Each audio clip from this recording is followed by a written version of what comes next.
স্বাগতম all classes with Rupam sir চ্যানেলে। আজকের ভিডিওতে থাকছে ক্লাস 9-এর সেকেন্ড ইউনিট টেস্ট বাংলা বিষয়ের 5 নম্বরের প্রশ্নের সাজেশন।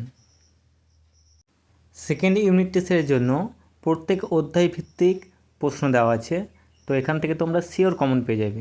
প্রশ্নগুলো ভালো করে দেখে যাও।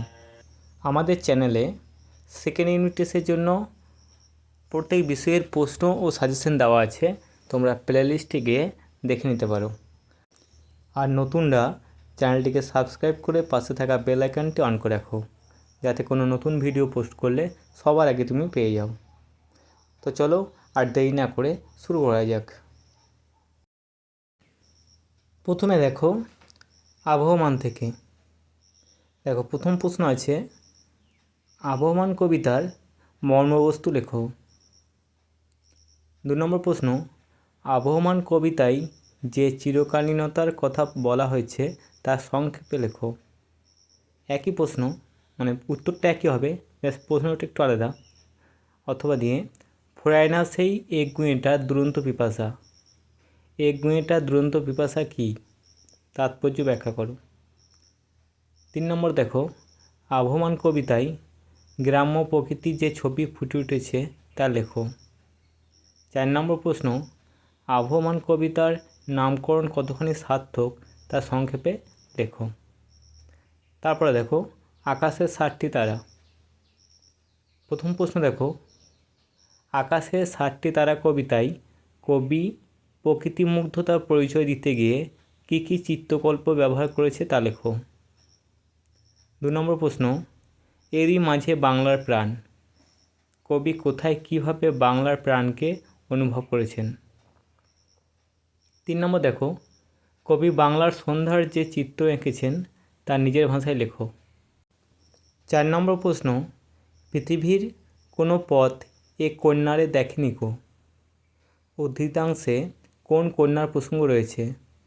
পৃথিবীর কোনো পথ তাকে দেখেনি বলে কবির মনে হয়েছে কেন।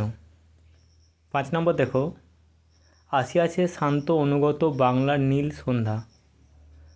সন্ধ্যা শান্ত অনুগত কেন, তাকে নীল বলা হয়েছে কেন। পরে দেখো রাধারানী থেকে। দেখো প্রথম প্রশ্ন, রাধারানী গল্পে রাধারানী চরিত্রকে যেভাবে পাওয়া যায় তা নিজের ভাষায় লেখো। দেখো 2 নম্বর প্রশ্ন, তাহারা দরিদ্র কিন্তু লোভী নহে। কাদের কথা বলা হয়েছে। পাঠ্যাংশ অনুসরণে তাদের দারিদ্র ও নির্লোভ মনোভাবের পরিচয় দাও। 3 নম্বর প্রশ্ন, আমরা ভিখারি হয়েছি, দান গ্রহণ করিয়া খরচা করি।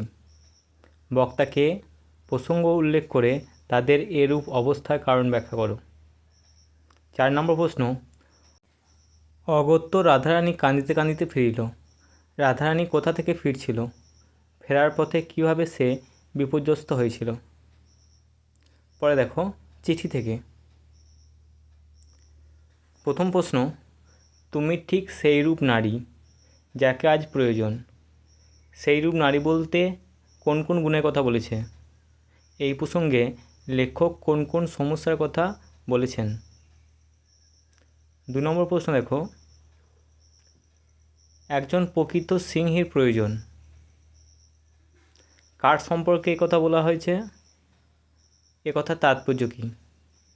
3 নম্বর প্রশ্ন, কর্মে ঝাঁপ দেওয়ার পূর্বে বিশেষভাবে চিন্তা করো। কে কোন কর্মে ঝাঁপ দিতে চান তার বিশেষভাবে চিন্তা করা দরকার কেন। তারপর দেখো নবনব সৃষ্টি। প্রথম প্রশ্ন, বাঙালির চরিত্রে বিদ্রোহ বিদ্যমান। প্রসঙ্গ উল্লেখ করে উদ্ধৃতিটির তাৎপর্য লেখো। 2 নম্বর, সংস্কৃত ভাষা আত্মনির্ভরশীল। লেখক সংস্কৃত ভাষাকে কেন আত্মনির্ভরশীল বলেছেন।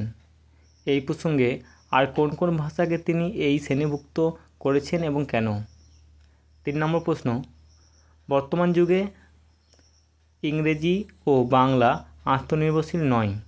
নবনব সৃষ্টি প্রবন্ধে প্রাবন্ধিক কীভাবে এই সিদ্ধান্তে উপনীত হয়েছেন। এই ছিল মাত্র কয়েকটি প্রশ্ন। প্রত্যেক অধ্যায় থেকে যে প্রশ্নগুলো বলা হলো এখান থেকেই তোমরা শিওর কমন পেয়ে যাবে। তাই প্রশ্নগুলো ভালো করে রিভিশন দিয়ে দাও। আর ভালো লাগলে ভিডিওটি বন্ধুদের মাঝে শেয়ার করে দাও আর লাইক কমেন্ট করে সাবস্ক্রাইব করে রাখো।